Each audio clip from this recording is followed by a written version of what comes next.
ಎಲ್ಲ ವಿದ್ಯಾರ್ಥಿಗಳಿಗೂ ಸಿಂಪ್ಲಿಫೈಡ್ ಕರ್ನಾಟಕ ಚಾನೆಲ್ಗೆ ಸ್ವಾಗತ. ಇವತ್ತು ನಡೆದಂತಹ ಕನ್ನಡ ಪರೀಕ್ಷೆಯನ್ನು ನೀವು ಎಲ್ಲರೂ ಚೆನ್ನಾಗಿ ಬರೆದಿರುವಿರಿ ಎಂಬುದಾಗಿ ಭಾವಿಸ್ತೇನೆ. ಈ ವಿಡಿಯೋದಲ್ಲಿ ನಾವು ಅದರ ಕೀ ಆನ್ಸರ್ಗಳನ್ನು ನೋಡಿಕೊಳ್ಳುವ. ಮೊದಲನೆಯ ಪ್ರಶ್ನೆ ಸರಿಯಾದ ಉತ್ತರ ಆಪ್ಷನ್ ಸಿ ಯೋಗವಾಹ. ಎರಡನೆಯ ಪ್ರಶ್ನೆ ಸರಿಯಾದ ಉತ್ತರ ಸಪ್ತಮಿ ಆಪ್ಷನ್ ಡಿ. ಮೂರನೆಯ ಪ್ರಶ್ನೆ ಸರಿಯಾದ ಉತ್ತರ ಆಪ್ಷನ್ ಡಿ ಕ್ರಿಯಾ ಸಮಾಸ. ನಾಲ್ಕನೆಯ ಪ್ರಶ್ನೆ ಸರಿಯಾದ ಉತ್ತರ ಪ್ರಶ್ನಾರ್ಥಕ ಆಪ್ಷನ್ ಬಿ ಸರಿಯಾದ ಉತ್ತರ. ಐದನೆಯ ಪ್ರಶ್ನೆ ಸರಿಯಾದ ಉತ್ತರ ಆಪ್ಷನ್ ಡಿ ಸನ್ಮಾನ. ಆರನೆಯ ಪ್ರಶ್ನೆ ಸರಿಯಾದ ಉತ್ತರ ಆಪ್ಷನ್ ಎ ತದ್ದಿತಾಂತ ಭಾವನಾಮ. ರೋಮನ್ ನಂಬರ್ 2 ಕೆಳಗಿನವುಗಳಲ್ಲಿ ಮೊದಲೆರಡು ಪದಗಳಿಗಿರುವ ಸಂಬಂಧದಂತೆ ಮೂರನೆಯ ಪದಕ್ಕೆ ಸರಿಹೊಂದುವ ಸಂಬಂಧಿ ಪದವನ್ನು ಬರೆಯಿರಿ. ಏಳನೆಯ ಪ್ರಶ್ನೆ ಸರಿಯಾದ ಉತ್ತರ ತವಸಿ. ಎಂಟನೆಯ ಪ್ರಶ್ನೆ ಸರಿಯಾದ ಉತ್ತರ ಪ್ರಶ್ನಾರ್ಥಕ ಸರ್ವನಾಮ. ಒಂಬತ್ತನೆಯ ಪ್ರಶ್ನೆ ಸರಿಯಾದ ಉತ್ತರ ಅನುಕರಣಾವ್ಯಯ. ಹತ್ತನೆಯ ಪ್ರಶ್ನೆ ಸರಿಯಾದ ಉತ್ತರ ಕಳುಹಿಸಿದ್ದಾರೆ. ರೋಮನ್ ನಂಬರ್ 3 ಒಂದೊಂದು ವಾಕ್ಯದಲ್ಲಿ ಉತ್ತರ ಬರೆಯಿರಿ. 11ನೆಯ ಪ್ರಶ್ನೆ ಸರಿಯಾದ ಉತ್ತರ ಕಿರ್ದಿ ಪುಸ್ತಕ. 12ನೆಯ ಪ್ರಶ್ನೆ ಸರಿಯಾದ ಉತ್ತರ ಪಗು ಹಳಕಟ್ಟಿ.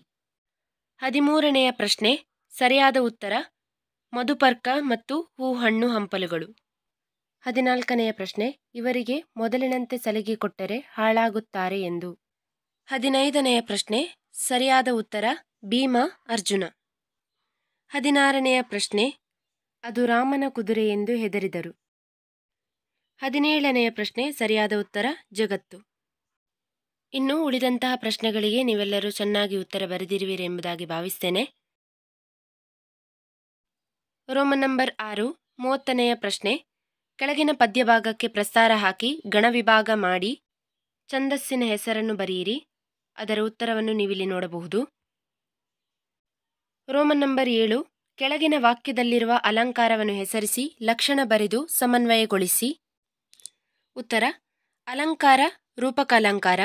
ಲಕ್ಷಣ ಎರಡು ವಸ್ತುಗಳ ಮಧ್ಯೆ ಅಭೇದ ಕಲ್ಪಿಸಿ ವರ್ಣಿಸುವುದೇ ರೂಪಕ ಅಲಂಕಾರ. ಉಪಮೇಯ ನಾಳಿನ ಭಾರತ ಬ್ರಾಕೆಟ್ನಲ್ಲಿ ಮಹಾಭಾರತ ಯುದ್ಧ. ಉಪಮಾನ ಮಾರಿಗೌತಣ.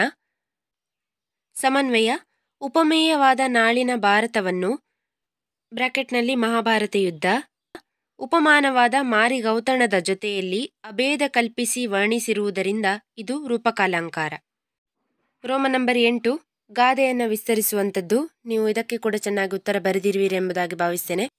ಮೊದಲನೇದಾಗಿ ಗಾದೆಯ ಮಹತ್ವವನ್ನು ವಿವರಿಸುವಂಥದ್ದು.